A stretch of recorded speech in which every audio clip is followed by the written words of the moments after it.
Ya, kembali di Talk to News, pemirsa menuju sidang Ahok. Kang Asep, saya masih ingat Anda juga pernah mengatakan di sini begitu ya, di kesempatan yang sebelumnya. Saya katakan bersama. Oke, di kesempatan sebelumnya saya masih ingat Anda mengatakan bahwa ini memang sidang yang harus digelar secara terbuka begitu ya. Tapi belum tentu akan atau harus disiarkan secara langsung oleh televisi begitu ya. Masih tetap berpendapat seperti itu. Ya itulah karena asas hukumnya itu. Kan sidang dinyatakan dibuka dan terbuka untuk umum. Dibuka tuh sidang mulai, untuk umum silahkan hadir. Itu di dunia beradab pun sama. Di internasional, dunia manapun persidangan gitu hanya beberapa negara yang tadilah yang tidak itu menganut itu. Nah sekarang ada kehendak pihak-pihak siapapun yang mengendak terbuka live segala macam. Kalau saya seneng-seneng aja, saya laku tiap komentarin semua TV kan. Cuma saya melanggar aturan subjudis itu. Tidak boleh ada penghakiman di luar kehakiman. Penghakiman di luar kehakiman? Iya, tadi yang dikatakan Prof ini guru saya ini, dia mengatakan kan sekarang persoalan hukum, yang komentar ahli psikologi, lihat gerak bibir, tubuh dan semuanya. Ya percuma dong, batasan hukum itu parameternya alat bukti, di luar itu nggak ada parameter lain. Satu itu. Kedua, yang menilai fakta persidangan, kejadian persidangan, ketika Pak Yura dan kawan-kawan bertanding dengan publik, yaitu di pengadilan umum, yang menilai hakim, bukan publik yang menilai. Nah sekarang, apakah publik harus dipuaskan? Tidak ada kewajiban kepada publik, kewajiban itu sekarang mengadili. Mengadili siapa? Terdakwa. Kliennya Pak Parwayuna ini kan. Apakah Pak Ahok salah atau tidak? Itu hanya kewajiban. Karena hakim hanya bertanggung jawab kepada Tuhan. Makanya judulnya demi keadilan berdasarkan ketuhanan yang Maha Esa. Artinya hakim bertanggung kepada Tuhan. Nah sekarang bagaimana para pihak itulah ketika mereka berargumentasi, ketika berinterpretasi, hakim yang menentukan, bukan publik yang menentukan. Nah sekarang kalau ada keinginan pihak-pihak lain, itu tadi kan persoalannya tadi dikatakan oleh beliau. Apakah terbuka itu disiarkan langsung atau tidak, itu kan jadi persoalan. Nah sekali lagi, orang semua mengatakan tidak ada ketentuannya.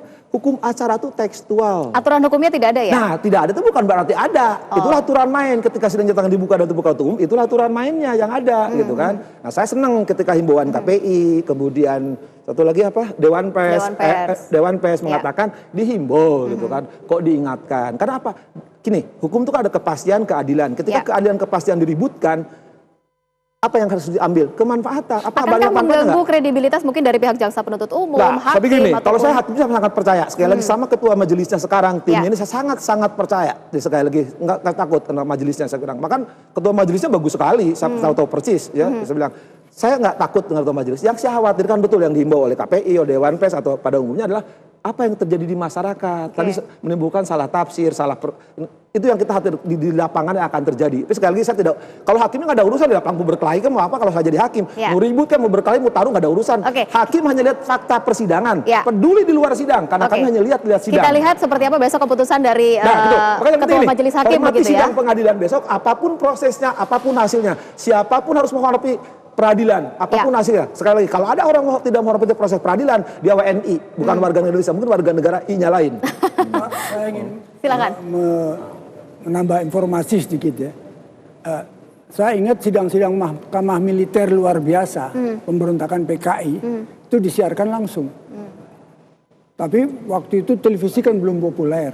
Tapi radio 24 jam kalau perlu. Bagaimana pendapat Pak Asep? Nah, gini, kalau itu kan suara.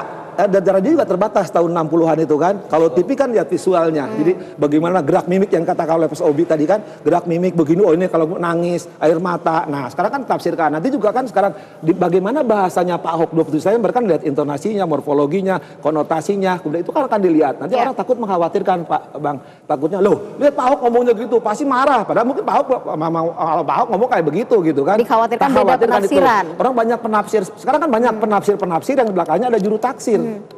Ya, tapi pada dasarnya tidak ada larangan kan? Nah, itu juga tidak larangan jangan berarti tidak boleh karena aturan hukum acara itu yang harus dilaksanakan. Kebebasan pers itu memang sudah nggak bisa ditawar. Itu kebebasan pers. Yang pertama, yang kedua kita juga jangan kemudian memvonis bahwa segala sesuatu itu kemudian menyalahkan medianya. Jadi kita nggak adil juga kalau langsung menyalahkan medianya. Toh side effect-nya belum tentu seperti itu karena belum ada penelitiannya. Tapi kita lihat pada kasus Ahok ini kasusnya khusus. Kalau disebut oleh Pak Rahman tadi adalah kasus besar dan istimewa. Kenapa khusus? Karena dia mengandung unsur-unsur lain, unsur SARA dan lain-lain. Sehingga pada tataran tertentu, ketika kasus itu khusus, publik membutuhkan informasi, maka informasi itu harus arif. Dia berada di jalur yang kita kira, kalaupun ini diinformasikan, dia tidak akan mengandung side effect bahaya gitu. Misalnya, kasus integrasinya. Yang kita harus pentingkan itu adalah kesatuan sebagai bangsa. Persoalan Ahok misalnya dalam hal ini dia mengalami kasus hukum, proses hukum saja seperti biasa. Dan biarkan media memberikan pendidikan politik kepada masyarakat, pendidikan hukum kepada masyarakat yang pada makna tertentu tentu saja media punya self control. Artinya tetap sesuai porsinya begitu menurut Ya, Anda? sesuai porsi, proporsional dan profesional. Dan informasi publik juga ingat ada undang-undang informasi publik loh, pasal 17, 18, apa yang disebut informasi, apa disebut kepentingan publik. Ada pembatasan-pembatasan di situ. Tidak, bahkan penyidikan yang dikecualikan lo nggak boleh. Yang sekarang udah mulai terbuka juga kan. Nah itu juga sekarang publik juga perlu pembelajaran. Media juga harus mengajarkan kan. Jangan sampai media pun mengejar rating sama tarif. Artinya tidak semuanya harus dibuka kepada umum seluas-luasnya begitu maksud Anda? Kearifan lokal kita mengajarkan bagaimana, emang kita harus terbuka, tapi tidak harus dibuka semuanya. Ada batasan-batasan, kapan kita dibuka, kapan enggak kan. Ajaran agama pun kan mengajarkan, kapan pakaian ihram aja kan kapan dibuka, kapan enggak kan. Itu aturannya. Apalagi sekarang di dunia hukum. Tapi yang penting sekali lagi, ini adalah rezimnya rezim peradilan yang menggunakan KUHP, bukan aturan di KUHP. Ketika KUHP sekarang dilakukan oleh pengadilan, itulah yang ditaati. Jadi jangan menggunakan parameter di luar-luar lain. Karena apa? Hakim telah membuka ini untuk publik, tapi publik hati-hati ada apa? Terserah, bilang hormati besok apa yang dikatakan oleh ketua majelis. Karena yang memimpin sidang ketua majelis. Ingat loh, kalau besok ada yang dilanggar, ketua majelis bisa ngusir dari ruang sidang. Siap, kita akan ikuti gitu ya apa yang menjadi aturan dari ruang sidang itu nanti. Tapi sebenarnya dari pihak kuasa hukum lebih menginginkan yang mana sih? Terbuka atau tertutup? Kita bahas nanti ya Bang ya, sesaat lagi ya, kita harus break. Kita akan kembali pemirsa sesaat lagi, tetaplah bersama kami.